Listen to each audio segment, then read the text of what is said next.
Do you know that the Igbo are part of the problems we have when it comes to Biafra? The selfish and greedy leaders we have are causing a lot of troubles for us. All right, we'll be bringing you the updates shortly. But before we do so, I want to welcome you to IPOB Media. This is the place where we bring you the gospel of Biafra, the only channel where you get the latest news, information, updates, trends, and everything you need to know about Biafra and the struggle for freedom. And if you're new to this channel, don't forget to subscribe. Click on the notification bell so that you don't get to miss any of our posts when next we upload. And also don't forget to share so that so many of our brothers and sisters will get to know what is going on as regards Biafra and the struggle for freedom. All right, getting back into what we have for you today, I want you to watch this video as Ada Biafra has criticized our selfish and greedy leaders, right? Some of our leaders, our kings in the Eze and all the rest of them messing up this our Biafran struggle. I would like you to watch this video. Otu ọdịnala obodo si were dịrị otu esi echi eze mgbe eze na-ama ama mgbe a na-echi eze were ọfọ obodo bụ igwe si ala ọgụ maka ọ dị mgbe eze na-awa aka ji ọfọ obodo fa ọwụ ọzọ kịta obodo eze kịta dị ejizi ọfọ echi ibe o jizi echi certificate from government ibe ba na-alụ ụfọdụ ịnakọsị ụmụ be ha ana ka ha na-anakọsị ndị mmadụ ụfọdụ ịnụ nwaanyị mara mma ịnọ n'okwu eze enye kọmandị sojizi ekpanatara ya nwaanyị ahụ ọnwụ na eji chọọ nwaanyị onwe nwaanyị ajedu nwụrụ anwụ ọ na dịgelu mara mma eze chọọ ya okwe ha ọ nara ya anị ya onye ife na-eme n'ala Igbo today sọm obodo uwe obodo niile iwe ọchị egwu adịsman kụrụ ịma na alụ ote na Igbo bidoro ote n'ife mebibere be anyị bikọs ọnwụ na obodo aka a na-eze ọfọ ana na-alụ ọrụ a na ime asị na anaghị eti ugwu o nwere obodo ya ime alụ ito afọ oyibo ile ọ bụrụ ife imeta onwe mgbe nke ọfọ dị niile n'ala Igbo etiele gị n'ala akụrụ gị ekwe ịma na alụ emegogu mana ụmụ ihe ndị anaghị emezi n'anya iwu eze tinyere n'obodo ihe andị ya na-eme n'obodo niile today eze na-achịnụ ọbịa otinye iwu ya efebụ ya nwa na ndị alụla na kabinet ya niile ọnụ ma a na-abịa na-asị gọvanọ anyị ahụghị ezigbo mmadụ gọvanọ anaghị alụla anyị ọlụ gọvanọ anaghị eteki care of us gọvanọ anyị enwe ọsọsọ gọvanọ kwọt of igwe obodo ichi taanụ ọbụla nwere obodo ha igwe na-achị ha nọ igwe na-achị obodo ya ewepụgadịrị ndị gọọmenti ife na-eme na be ha mana igwe obodo ị na-ebezi akwa onwere onye na-atụpụrụ gị ọnụ iji zụkwa ọgwụ igwe na mmadụ nwe okwu ije ebe igwe ị mara ihe enwe ezigbote ego onye nwere ego onye na-emeri n'ikpe ahụ ọnwụ na ọgaranya nwe okwu iwuru nwa ogbe nke gị aga na fọgetizie nnọọ ilu ha na-ewesi n'azụ nye igwe aka azụ ọ nala ihe ịbatazi ọ na-akọzi ibe ọzọ ibe ọkọrọ ntụ ka ọ na-akọzi n'abalị biko ọsọ ọ na-ana aka azụ ego na-ekwuzi obodo ọnwụ na-enwere igwe ndị ọgaranya ka ọ na-efevọ kịta ọwa ọkụ ebe niile ọ ka nwere igwe na-asọpụrụ anyị o nwere igwe ka na-eze mgbe ọdịnala o nwere igwe ji ọfọ achị ọ ka nwere ha nwee ndị igwe amazi ihe ọfọ ihe ahụ ebe ama nke ha gbetere kama emechasị kpere ụnọ makwa na datina oke n'ezi anya arụ na-eme na ihe afụzie igwe bifo ife igwe obodo ebube na-eso ya na arụ na-ada egwu igwe na-aga like this ma na igwe na-aga iwe ochigodu ụmụ igwe gaịdị igwe na nwunye ya na ndị na-eso ya n'azụ ife ebube kịta igwe nwe ọzọ ebube dị ya na-arụ igwe ọka nwere gaịdị ndị na-echuzi igwe ndị polisi na ndị amị ekporo akpoji were sari na-ebukasị ebe niile na-echekwala aja na-ekpojusi ndị ọ na-achị were dọstụ kọọ ebe niile ọ na-achị asụma ebe igwe na-aga inwezi ikpejere obi igwe ka ikpe ọsọ ọ bụrụ na nwaanyị ka enwere nwaanyị adabe ajabe mma mmụọ ọsọ bịa n'abalị ọ bụrụ na ikpe ha abịa ọ nara gị ịma na ikpe ahụ ịlụzugị ọ bụrụ na iwu nwa ogbenye onwe onye nwantị ntị ọgaranya si emegide gị jee ebe igwe ịkọgide kọcha ọsọ gị ị na-akwa ọsọ gị sịkwado na ịnwụ nwa bụ onye mgbe ahụ chụkwa gị sịkwado na ịnwụ nwa bụ onye ka ọ na-eche ife nna gị mere mgbe ọ nọ ndụ ihe ahụ nna gị mere kwanụ nwa bụ onye a ama m nna gị ọ gbakọbazi ibe ya na nna gị jelu mgbe ọ nọ ndụ onye nke ọzọ esi n'azụ je n'aka azụ ọ nara ya ego kpe nọ ịbatazi ọ naghị ọsọ gị ma ha mgbe ahụ nna gị nọ na nna gị akpụcha ihe ntị na a na-agwa ọgọwara gị ibe nna gị megasịrị mgbe ahụ case. Ndụmọdụ ya nyegasịrị nna gị mgbe ọ nọ ndụ Igbo ya na-agwa gị na ya oche na ihe na-eke uru da ejeyikwa nna gị n'ajọ omume. Ihe Igbo ya na-agwazi gị ị na-enezi anya gị nwoke anya ka onye yi azụ akwa. O nwere ife ya eme n'obodo. Nọmba 1 nọma onye igwe obodo na-eprotect godu ndị befa na-echekwaba ndị befa before gọọmenti abata. Ọ bụrụzie nke karịziri igwe ejebezi na local gọọmenti. Ọ karịa local gọọmenti ejebezi ọka. Ọ ka esi emie. Ejegodu na local gọọmenti obodo ahụ n'ihe ọ karịziri igwe. Mana kịta anwụghọzi efukwana n'igwe anya mee ụdị ikpesaziri ikpe gị bifo igwe ife igwe ya ejekwagodo tiketi na ekpekwe gị bataluo enwere ike akwụkwọ gị na geeti gbuchie ndị bụ egbe kwụrụ n'ọnụ ụzọ igwe igbacha anya etikwu ogu ma ife maka na amara onwere ife ya anachata gị mana onweze na onwere ka isi bụrụ nnukwu mgbabata emepeela gị ụzọ bata ife mebigiri amara m ka ya esi wee dozi ife mere na mebiri na be anyị maka na o bidoro ya mmiri a jekọ ịgbanụ bido n'ike a na were gbanụ ya bifo odo o ya esi ezigbo ike onwezi dị ka ọdịnala anaghị awọkụzi o ọdịnala anaghị awọk ebe eze ndị idu mgbe ahụ 1970 ọdụ nke mgbe ekere egwu a mara m apụtara m ụwa nụm ya chiri ụdị iwu a were ụdị iwu a tinye ọ na-awa ọkụrụ ya anyị egelu egwu a n'isi ka unu falụ na-emenụ and unu gecha ya wee egwu unu afụ na onwere ife dị iche n'ihe na-enye ahụ nke na kịta wuzi wọst ebe ihe dị otu a mere mgbe ahụ ka ezi maka ife na-eme kịta anyị bịa na anyị asị gọvanọ kwọtọf ndị igwe ọnọdụ ka igwe kabinet na-emekarịchasị igwe sef maka onye nke a na-ewe onwe ya azụ igwe bikọzọ bifo ị na-ejegodo afọ igwe ihe ejegodo ụda nke kabinet onye isie na nke ka ife na-akpọdo that person ka ife na-akpọ ya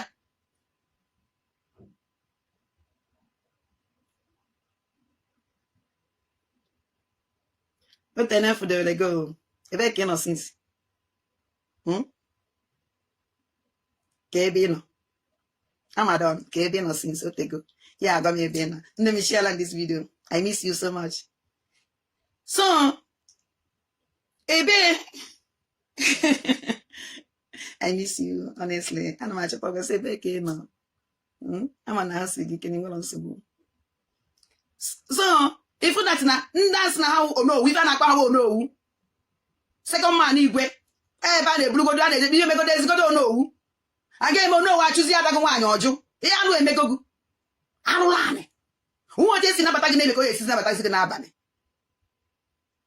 ịma na somonowu na-agwa nwaanyị somonowu ka ya nwoke na-eburu ikpe na-eburu mkpa ebebutie ọsọ na bifo ya enyere ya aka na enye di na nwunye ya ewu na ịjụ ọsị gị oke ngwazini ka ha mezienu so n'owu anyị ezizi aka ejezie n'aka onye agịnị ya na-agba nwere problem wee konukozie ya another thing again akpazi ha nkata ahụ che esi ọnwụ na obere ọdụ okozie eko ịbịaza na-ebogo a na-agbazi gị okwu ka ụmụaka ị na-ezi onwe gị anya azi onye yi azụ akwa because onye ikweghị ekwuru the bad igwe obodo ọnwụ na kwesịrị iprotect ndị be ha were ọfọ iwu obodo nyere wee na-achị obodo fụ na ajọ ife adị eme na bie fụ na anụ adị eme na bie mana kịta sọm ndị igwe obodo wụ ha nwe arụ na-eme n'obodo ahụ because ejizi ha ọfa achị onye chọọ ichi eze eghasị eje ọka oje ọka nata certificate ọ nwere mgbe nke afa this gọvanọ ọdụ gọvanọ Abia steeti hey kedu afa this gọvanọ kedu afa gọvanọ be ya walida Maazị Nnamdi Kanu ya kedu afa this man hey kedu ibe na na-akpọ this man oh my god I can remember onwe mgbe akpọla walida Maazị Nnamdi Kanu nọta afa ka papa walida Maazị Nnamdi Kanu nwụchala this gọvanọ wee kpaa walida Maazị Nnamdi Kanu sị ya nọta ka echie ya igwe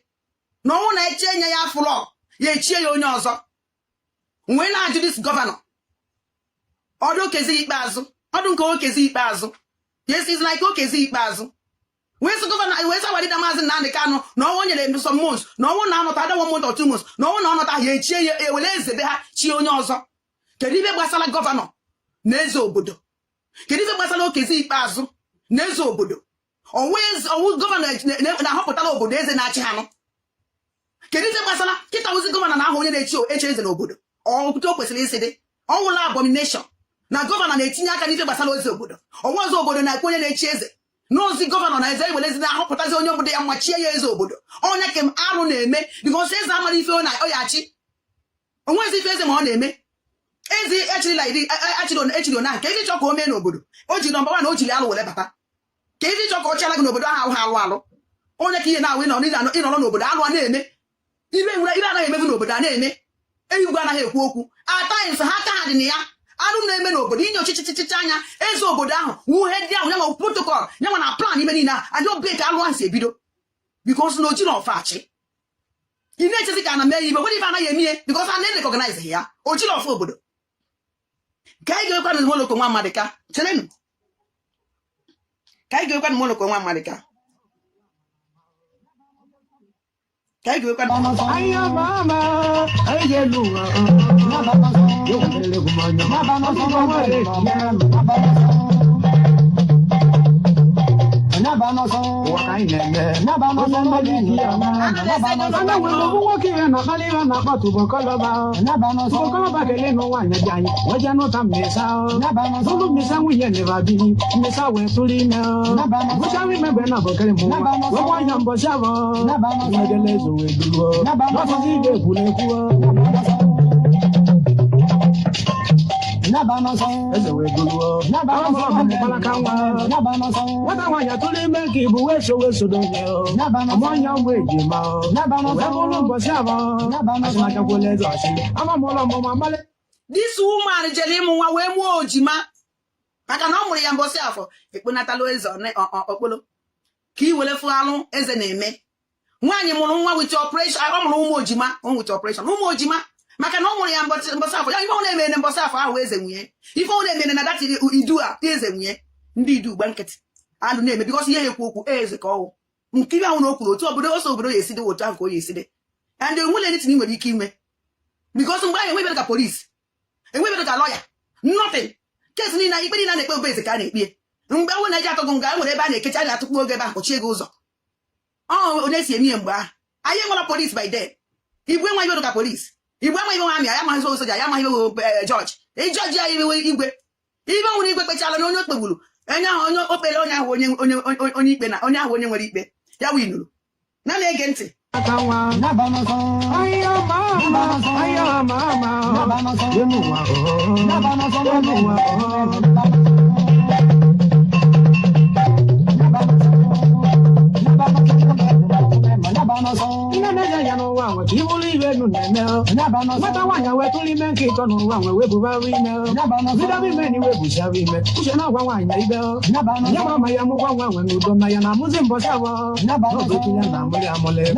ọkwụ na-afụ n'usorochi ụwa ife a ka a na-ekwu usorochi ọdụ ka ekechala onye ahụ kporo ọ nọ ọnọdụ ka dis man na die dis woman a na-ekwu kịta na die ekechala ha kporo kpatara onye ahụ ngwa na nwaanyị eje na mụnwa ya mbọsị ahụ ụmụ niile dis woman mụrụ bụ mbọsị afọ ka ọ mụchara ya ezi ma na-anakọsị iwu ụmụazị ha hesi na ọ mụrụ ya mbọsị afọ sukponatara ya mana ife nna ajụzi eze a na-ekpekọ ụmụazị a mụrụ mbọsị afọ alụ n'ibe ọjọọ mere mbọsị afọ ahụ na-ewetakwa ebe eze ahụ mana na-ewetie a na-ege ntị a na-awụ oke na ife na-eme na Lagos na ọkwa ife na-eme na Lagos a na-agba ahịa ndị be anyị ọkụ na-egbuchasị ụmụazị be anyị onwere onye na-ekwu okwu ọnwụ n'obodo enwere eze mgbe eze ka wee eze enu na agburu nwa gị nwa afọ ana gị nwa ị na-achị nwa ọfọ gị n'obodo onye ọzọ eze ahụ onye ya ebi inu o ya fight for nwa ahụ maka ọnwụ ya ka ọnwụ eze obodo ahụ ọnụ ya ekwugodu first mana eze gba nkịtị kedu ife ịchọ ka gọvanọ mee eze ya ebinite ego jebe itie gọvanọ sị na ụmụ m a na-egbuchasị n'obodo dị otu a ka eke ya esime ka akpọrọta m ụmụazị ahụ ka eke ya esime ka eji ejekwa ndị Yoruba na ife ha na-egbuchasị ụmụ be nwaazị be na mmadụ ha na-alaiki ụmụ obodo m na m alaikisi ihe aka ụtụla ndị gọọmenti chee gọọmenti emegharịrị ahụ mana eze relax ya bikos na nwa ọzọ ife o ji ụmụ obodo ịkpọrọ ụmụ obodo enweghị uru ọ bara sọsọ ife eze dị afta kịta wee na-enwetara ụmụ ya kọneshọn na gọọmenti ọgwụ ị na-eso ọdịsi gọvanọ n'ike na-eso ndị Yoruba n'ike na-eso ndị Fulani n'ike sọsọ ya ife fama mmakwa na afụrụ m ebe onye nwoke be anyị ka afọ nwoke a bụ okpu eze were je gbuo nwa onye Fulani ikpele ọdụ nkọsọta na kedu ọdụ Kanu ka ede afọ uwe anyanwụ dụzuzuru nzuzu ahụ ka ọdụ onye jere da place wichi okpu egwu ekwu n'isi okpu eze ogbu n'isi wee bụrụ igwe obodo ọzọ ikpere n'ala ọnwụla abomination igwe ele n'onwe ya tọkọbọ ebe ọnwụna ndị igwe akpa ifo special ndị akpa okpu led agwara na eyi ahụ ndị na-ekpu okpu ahụ because alụ ka ha na-eme ka anyị na-ege ntị.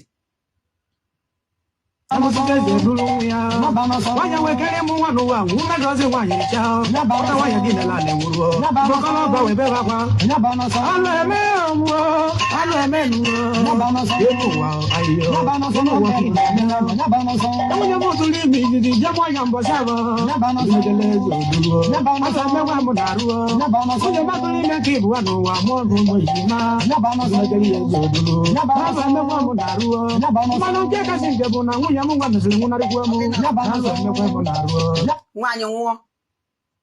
nwaanyị ahụ gbara aka nwa were nwụ. Gwakene ma obi aṅụrị dịsa eze, gwakene m obi aṅụrị eze ana ka nwaanyị ahụ nwụrụ gbara aka nwa ọ na-asịsịrị ụmụ ya niile. Ka anyị na-ege ntị n'enu ụmụ Chukwu okike abịa. Ma ọ na-asị kedu ife kpatara Adadiola ji ekwu okwu gbasara ndị eze. Yes, ife kpatara nji ekwu okwu gbasara ndị eze nwụ na problem anyị nwere today ma n'ụlọ ma n'ama ndị eze so na ya. Ndị eze a so na 100% cause like problem. Because ọnwụ na m nwa Adadiola mma nwee nsogbu obodo ọsọkwa m nọrọ eze obodo m kwesịrị ya o ya fight na talalere m. O ya make sure o ya eji ije ya ka o jiri nọrọ n'oche ahụ. Make sure that na ụmụ obodo ya adị ata afụfụ na mba ebe ọnwụ na ọsọkwala anyị nọrọ. Mana nke a na ihe na-afụ ụmụ obodo anaghị ata afụfụ onwere nke na-emegharị ahụ. Onwe ha nke na-ekwu okwu. Na eze obodo na-ejidezi ụmụ obodo ha na-ele alụ a na-eme n'obodo. Onwere nke na-ekwu okwu, nwere nke na-emegharị ahụ. Oke n'ezi anya ife m ka anyị wezie na ọkwa Walida Maazị Nnamdi Kanu ka eji getting to 2 years now. Na nchịtụ ome 2 years ọdụ nke next month ome 2 years eji Walida Maazị Nnamdi Kanu. Anyị nwere igwe, anyị nwere ndị nze na ọzọ. Igbo nwere mmadụ, onwere nke megharịrị arụ, onwere nke na-ekwu okwu, onwere nke jere ijie ma ya nwụrụzie. Ndị nke jere ejebe ka akpọchiri ha na main road ka akwụsịrị ha, na main road ka akwụsịrị ha ncha niile. Onwere nke kwuru okwu because na ha disgrace na onwe fa. Onwe ozi uru ha bara n'aka ndị Fulani because ha ba ha na respect Fulani kwesịrị inye ha n'aka ndị Fulani. Onya ka o ji amapụta na-ekwu okwu Fulani adaghị egezi ha ntị because na ama dia secret ama ọgwụ ha ịkpafe ha azụ na be mechisi ọnụ. This is Walida Maazị Nnamdi Kanu eji since how many getting to 2 years kịta. Ọnwụ na eze niile nọ n'Igbo, eze niile nọ n'Igbo nkwunye ọtọ jikọta ofu obi ọnụ wee sị na nsụsụ na-erizie Walida Maazị Nnamdi Kanu iwu na elerizie iwu ka ọnwụ elerizie because ha jide ofu obi ha ya ekwu ha ya eme ife to ya ha mee iwu mmadụ ya asị ha na-elizie Walida Maazị Nnamdi Kanu. Abịa n'igwe na-achị obodo, igwe na-achị igwe niile na-achị obodo were one mind. Gọvanọ nwere nwere pọwa. Gọvanọ kwa ife onye gọvanọ onwere pọwa. Igwe niile na-achị obodo were ofu obi wee na-eje ya na-eje ya nọrọ jide ojike aka ọnụ. Gọvanọ is nothing because onye kwuche iwe je meet efa ọnwụ na fasụ mba nwere ife na-emenụ. Gọvanọ ya achị nna ya ọkwa na ịchịrị chịta mma dat n'obodo na ọdịrị gị oke nyere gị aka fe ịchị chịta mma. Ọnwụ na obodo so gị mbe ya chi onye ka ya agwa okwu onye ya eme gị obe. Ọnwụ na obe eze niile na-achị obodo wee sị ndị obodo ya wee tie kwe ekwe wee sị obodo niile nọ n'ala Igbo na-enye ife ya eme until ile wepụta Walida Maazị Nnamdi Kanu na ibe ya ha akwụsị ya ha eti iwu ọ na-eme n'obodo ọ na-eme n'obodo a na-eme n'obodo a onyezi ka gọvanọ ya akpụ onye họrọ one ka ihe akpụ hara one onwere onye ọ ya akpụzi. Mana ebe na-emezi n'ụwa afọ onye kwu ha na-ejekpụrụ onye nke akwụkwụ ndị ọzọ anakwụsị ime ụlọ maka ọnwụ na aja niile na-eji otu obi pụta were one mind were ofu jikọ aka ọnụ na-aga kwuru na hụrụ onye gọvanọ obodo gọvanọ ọwụ onye onwere ife oyi emenwu. Mana ife ka dis people mkpa wee ego bribe ego a na-enye ha gọọmenti nye ha anaghị ego onye nwe problem anyị nwere today. Onye ka ejewe jemi itie nke be azara asị na gọvanọ ha na-enu nhazi be anyị tọrọ na Sudan. Biko ka ife anyị eme ka ejikọnatara anyị ụmụazị ya bife egbuchasị ha that place. Onwe onye na-emegharị ahụ because onwe igwe nwe igwe nọ that place ụdị nwa igwe adịa n'ụdị ebe a. Ngwa na-ekwe na-enye nke kweteziri plen tinye onye nke wetara plen tinye nwe onye Igbo nso ebe na kara sị na ọma na ha anana kedu ka na APC ka sị gịnị ama na ba anana cheda ma anana na maka na onye gwara gị na ọma na ụlọ n'ebe ahụ ọma na ụlọ na that place ọma na plen ahụ etinyere ndị Fulani ka eji evunata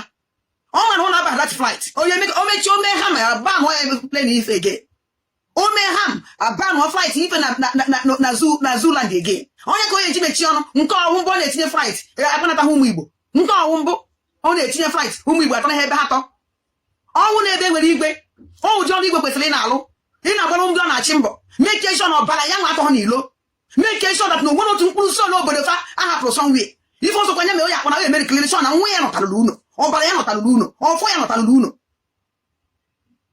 mana adọrọ afta ihe adịwa afụta afta wụ ego ahụ na-anata blaịbụ ha na-enye ha arụrụ ama niile ahụ ha na-alụ ọnya ka ha da afta lukat ndị ha na-akpọ ata eze na ụkpọ gịnị ka o ya emere gị mba ata eze ife niile na-eme n'ala Igbo kedu ebe ata eze pụtara asụsụ enough is enough ọ bụ na ego niile onwe gịnị ka ata eze ya emenwu n'ụlọ obi kubana ụnụ na-akpọ obi kubana gịnị ka o ya eme n'ụlọ kedu ife ndị ahụ na-akpafa ya eme n'ụlọ ọ taka Igbo tara na afọ ka ife ha mere ka ogwu akwụrụ ne. Yes, you've heard it all from our very own Ada Biafra. Well, I'd love to see your comments in the comment section. Tell us what you think. Are these guys doing, what we expect of them to do? Share with us on the comment section, right? And also, if you've not subscribed to this channel, do to subscribe. Then click on the notification bell so that you don't get to miss any of our posts. And also remember to share so that many people will get to know what is going on in this struggle. Thank you very much as you do so. God bless.